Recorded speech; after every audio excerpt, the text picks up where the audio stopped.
মধ্যপ্রাচ্যে থেমেছে পাল্টাপাল্টি হামলা।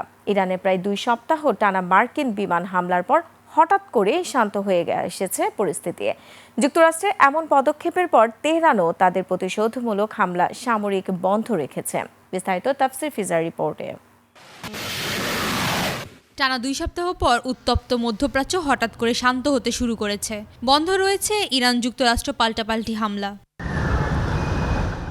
এমন প্রেক্ষাপটে মার্কিন বাহিনীর গোলা বারুদ ফুরিয়ে আসার খবর ছড়িয়ে পড়েছে। তবে তা উড়িয়ে দেন মার্কিন প্রেসিডেন্ট ডোনাল্ড ট্রাম্প। গণমাধ্যমের সাথে কথা বলার সময় ট্রাম্প জোর দিয়ে জানান, আমেরিকার মজুদ বিশাল, বর্তমান অপারেশনাল প্রয়োজনের তুলনায় তা অনেক বেশি।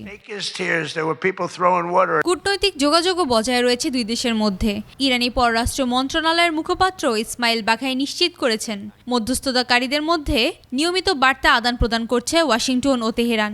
যদিও অতীতে যুক্তরাষ্ট্র কূটনৈতিক আলোচনার বিশ্বাসঘাতকতা করেছিল বলে অভিযোগ তুলেছিল ইরান।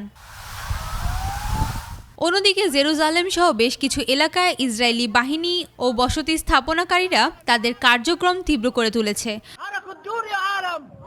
পাশাপাশি মধ্য গাজায় ড্রোন উৎপাদনকারী হামাস কমান্ডার হামাম ঈদকে হত্যার দাবি করেছে তেল আবিব। আর চুক্তি লঙ্ঘন করে দক্ষিণ লেবাননে হামলা ও ধ্বংসযজ্ঞ চালানোর জন্য ইসরায়েলি বাহিনীকে দায় দিচ্ছে লেবাননের সেনাবাহিনী।